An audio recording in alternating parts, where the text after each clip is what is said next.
Swayam Prabha. Digital India. Educated India.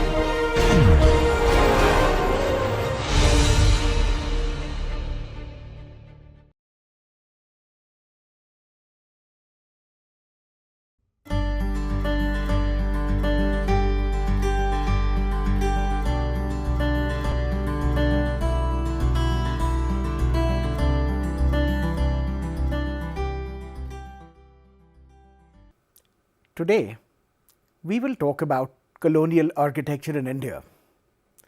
When I say colonial, I'm really talking of only the British. We do have other colonial presences in India, including the French, the Dutch, and even the Danish. Yet, the most lasting legacy of colonialism has been British colonialism, and we will look at the buildings they erected and take a look at how trends in their architectural style changed through the course of 2.5 centuries. We are also going to look at buildings that really are public buildings. We are looking at the monumental and not the humble. The British came initially as traders, became courtiers at the Mughal court, eventually got revenue rights, and by accident more than any grand design, starting with 3 presidency towns, they took over large parts of the Indian subcontinent. It is in this period, from about 1780 onwards till about 1940, that we also see a sweeping change in architectural styles all across Europe. After all, the 18th century was the century just following the Enlightenment, and people thought that a certain kind of neoclassicism was the way to build in Europe. Naturally, as the English found resources and power to build in India, they chose this idiom which was being practiced throughout Europe. It was supposed to be moralizing, and a lot of the buildings built in the late 18th and early 19th century in India tend to be in the form of this neoclassicism. How do you define neoclassicism? Well, it is an architecture in which the overall shapes, forms and elements of Greek and Roman buildings are copied. So, buildings from classical antiquity are replicated with an understanding that if there was a period of enlightenment in the classical age, the new enlightenment must also follow similar architectural styles. These buildings are marked by columns, which you see in front here. These columns typically follow what is called the order of columns: Doric, Corinthian, Ionic, and sometimes Tuscan. These columns are defined by the kinds of capitals or tops they have, and also by their proportions. These columns usually support a triangular element called a pediment. It is this facade that really marks a building as neoclassical, as we will see in the next few examples. Also note the very high plinth that the building stands on. Most of the neoclassical buildings were 2 stories, at most 3 stories tall. If anybody has seen movies like Jalshaghar, directed by Satyajit Ray, you will notice that the Zamindar's house is also built in this idiom, most likely in the 19th century. It was not just in the presidency towns of Calcutta and Bombay and Madras that you find neoclassical buildings, but also in places where the British had a significant presence, such as the Residency in Hyderabad. The front of this building was completely in a neoclassical mode, a 2-story high building, but yet the porch was a single double-storied porch supported on 6 columns with a pediment on top. The rear end of this building was more Indian. If you look at something like the town hall in Bombay at what is called Horniman Circle now, which was earlier called Elphinstone Circle, This town hall, which houses the Asiatic Society of Bombay, built in the 1803-1804 period when Bombay is really getting built, is built in the neoclassical style. Again, it has the characteristic facade with columns and a pediment. Now, while this style was very popular, it was not completely suited to weather conditions in India. But even though it fell out of favor over a period of time, it persisted in small quantities long after its heyday. The Great Eastern Hotel in Calcutta, built in 1841. This hotel did not have the characteristic pediment, but it still did have the columns, except in this case they were composed in a completely new way. So while this was a building that carried all the classical elements, it was not a neoclassical building per se. You had a number of permutations and combinations of neoclassical elements to create architecture that was suitable for the weather in India.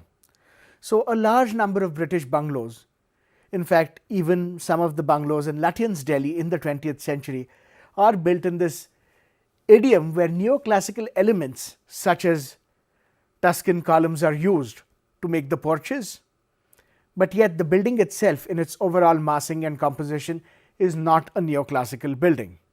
A number of churches in both Calcutta and Bombay were built along the lines of St. Martin in the Fields at Trafalgar Square. And this church, which uses neoclassical elements, became a very popular model for churches across India till the Gothic swept in.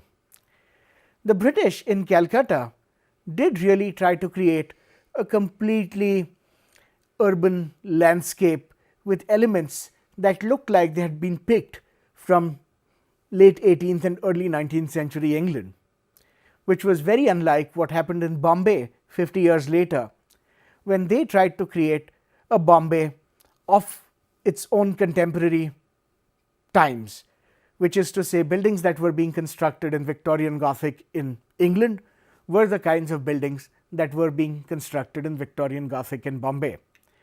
But neoclassicism has its greatest flourishing in Calcutta, and by the time Bombay is on the rise in the 1850s and particularly the 1860s, with the boom in opium and also the boom in cotton caused by the American Civil War, we come to something that is Victorian Neo-Gothic. A last example of the kind of widespread reach of neoclassicism are the Ripon buildings, built quite late in the early 20th century in Chennai, then called Madras.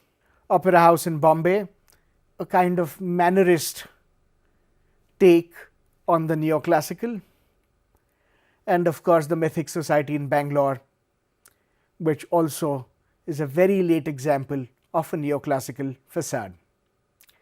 The Neo-Gothic of Bombay is really championed by the governor of Bombay, Sir Bartle Frere. Frere was of the opinion that modern cities need to have a certain number of institutions that make them modern. These included railway stations, museums, post offices, universities, libraries, markets, and for all these the style that he felt was most appropriate architecturally was the Neo-Gothic. Now the Neo-Gothic picked up in Bombay partly because of the encouragement of Bartle Frere, but also because the region was well versed in carving stone. Dressed ashlar blocks were very common in the native architecture there. You had the labor, you had the material, you had a willing patron, and you had this raging style through Europe, particularly in England, championed by a gentleman called Augustus Welby Pugin, who had championed Gothic for the Houses of Parliament in England in the 1830s. There was a big debate in England about what style the Houses of Parliament should be built in after the old ones were burnt down, And Pugin, along with a number of supporters in Cambridge, rallied the cause of Gothic, saying this was a style that really reflected the nationhood of England. Let us not forget that the early 19th century was a period when nations across Europe were defining themselves typically as monolithic races with a shared history. And a number of people in England, particularly architectural thinkers, thought that what Gothic represented were values that were very dear to their Englishness. And therefore, along with the Houses of Parliament, a whole host of buildings were constructed in London in this style called Victorian Neo-Gothic. Victorian because Queen Victoria was ruling, Neo because it was a new take on Gothic, which was a much older style from the 12th, 13th and 14th centuries. In Bombay, you had, after the mutiny of 1857, a new sense of the British being benevolent rulers. They wanted to create public institutions that would serve the people, but these institutions had to be imposing and monumental. They would also be modernizing in ways that Bartle Frere had seen fit. Yet, ironically, the style that was chosen for these modern institutions was an old, antiquated feudal style, namely Gothic, and sometimes, as the case of Crawford Market is, this was a style that was a mixture of Gothic elements and medieval Tudor styles in England. The railway station in Madras, built in the 1870s, again a monumental gesture of public benevolence, constructed in a style that reflected English values but could be replicated in India. Again, this Gothic, which was originally used for churches, allowed buildings with wide spans, and therefore a whole host of building functions of architectural programs could be accommodated in a Gothic building. Thus, a school, a museum, a library, a post office, a railway station, a university, a hospital, a court, everything could essentially have the same design and yet house these functions. The big Victoria Terminus station in Bombay was also built in the very same mode of Victorian Neo-Gothic, one of the most photographed grand buildings in Bombay. What the black and white photographs don't allow us to admire is the polychromy of the stones, where stones of different colors are used judiciously to create a more dramatic effect. In Bombay, the 1860s, because of the American Civil War, sees an enormous demand in cotton trading from India, and also Bombay becomes the major mercantile hub for exporting opium to China. As a result of which the city grows rapidly. It has been the decade after the mutiny, and the government is very keen to make its presence felt through buildings, and it commissions the High Court, the big Secretariat, the university buildings, and a whole host of buildings around what would later be called the Maidan in Bombay.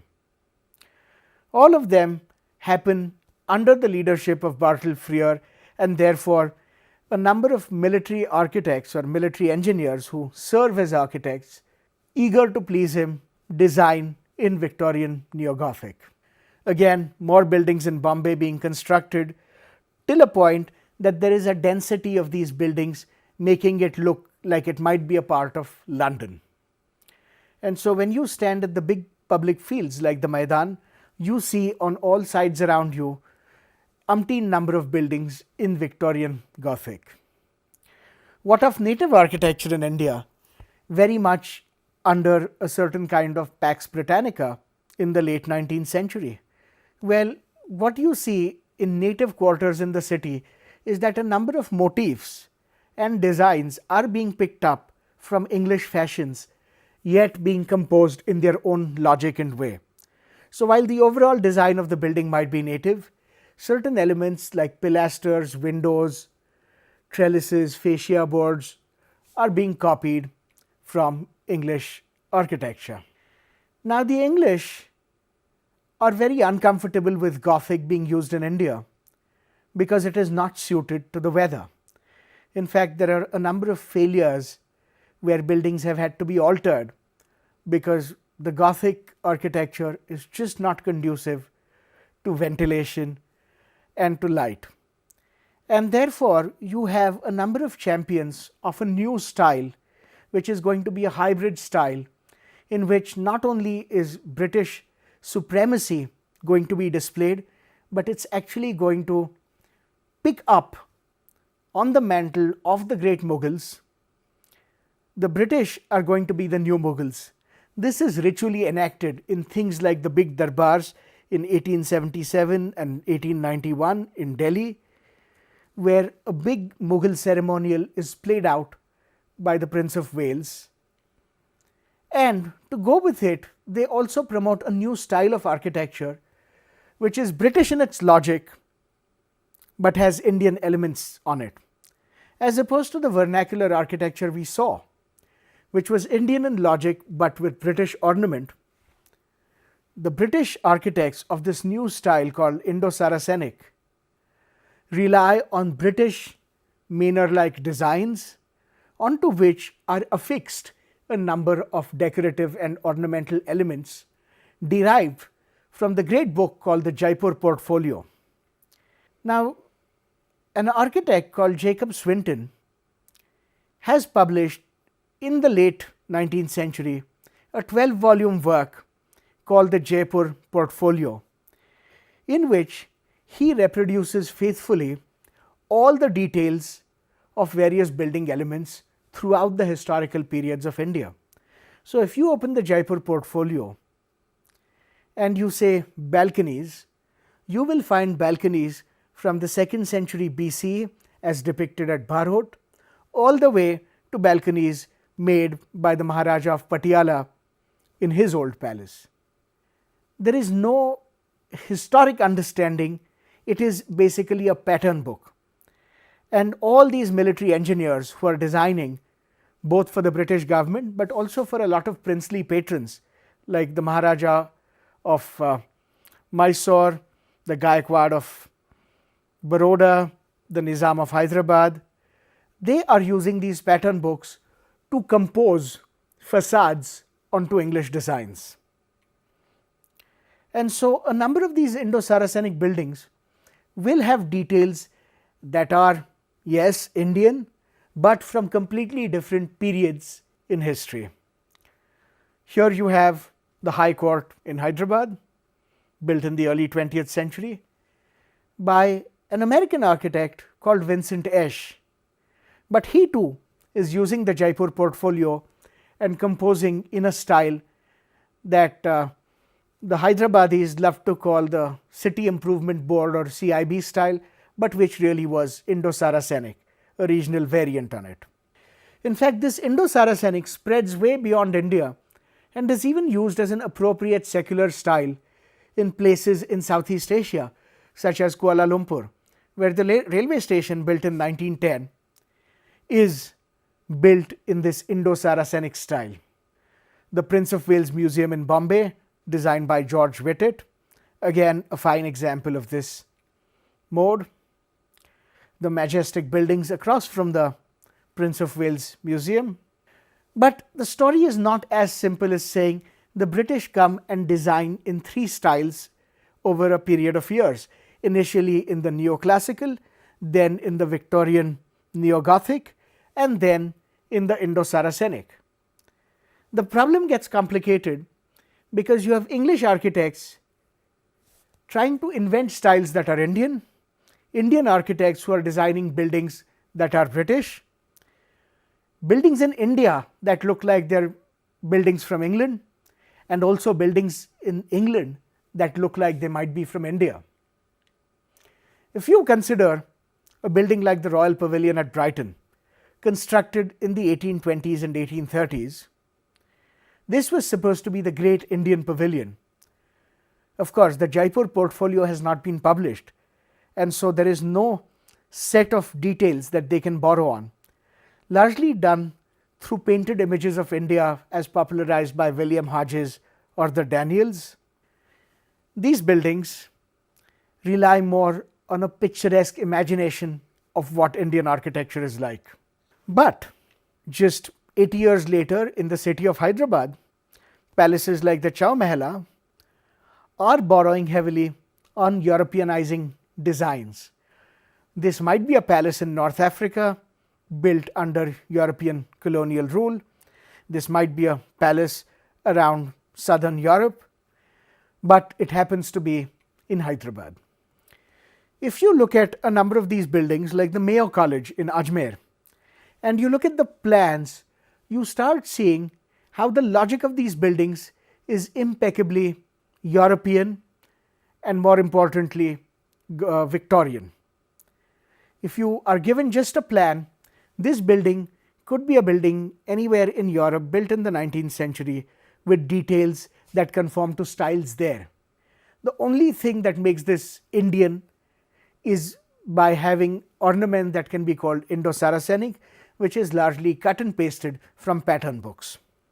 Again, you have buildings in Baroda being built like their English manor houses, and then you have buildings like the Prince of Wales Museum, which is Indo-Saracenic in its ornamental detail, completely English in its planning, designed by a British architect, George Whitted, who is assisted very ably by a number of Indian assistants.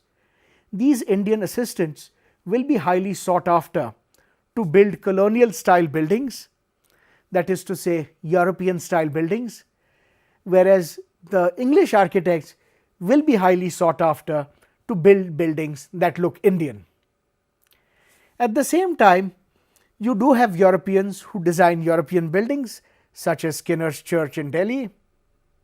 You also do have Indian designers such as the designers of the Bada Imambara in Lucknow, who are building buildings for an Indian patron, but somewhere are being shaped by images that they are seeing of Europe. The reverse happening, of course, in England. In England, there is a high fashion of trying to design buildings that look like they're Indian, much like in India. There is a fashion of building big palaces that look like they're European. In fact, in Hyderabad, all the state buildings are built in the Indo-Saracenic style, but all the residential buildings are built in Europeanizing ways. If you go to other princely states like Rampur, you see completely fantastic hybrid interpretations of the Indo-Saracenic, using elements that are Mughal in origin but filtered through a British constructional apparatus. There were buildings that never got built, such as Robert Chisholm's Indian Museum, which was meant to be in London, but really could have been anywhere in Calcutta, in Allahabad, in Delhi, Lahore, Bombay, Madras or Mysore.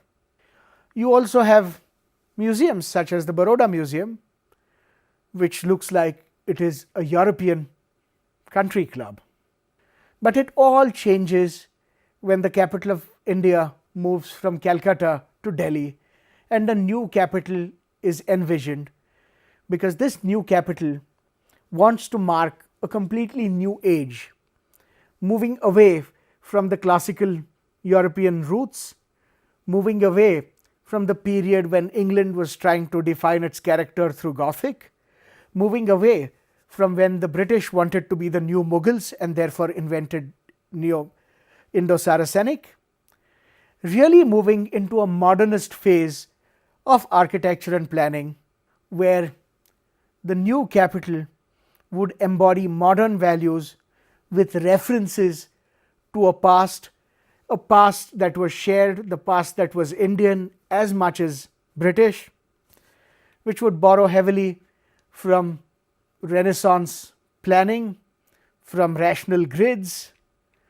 but would have things like domes that were not Mughal domes, but were references to things like the Sanchi Stupa. If you look at this building, you have the Mughal style chhatris placed evenly along the roof line, but yet they are not clustered as if to mistake them for a Mughal building. The building is modern, yet it has references to the past, not an imitation of the past. One of the centerpieces of this was an exercise in urban design, such as Connaught Circle, where you had a large commercial establishment that was utilitarian as well as ceremonial. Again, buildings that are modern but yet hark back to a different kind of heritage, European heritage in this case. And it is perhaps these two gateways which were both built in a sense to commemorate British rule in India.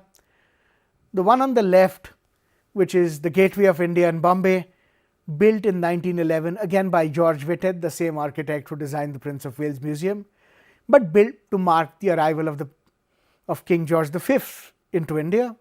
And India Gate in Delhi, which you see here, which is to commemorate those dead in the First World War. Gateways built literally within a decade of each other, but yet showing a completely different understanding of architecture.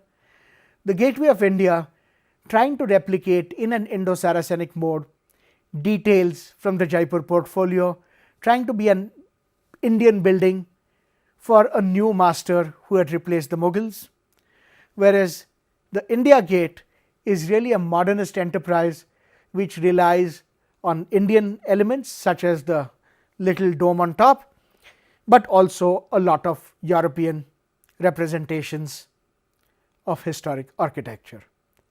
Thank you.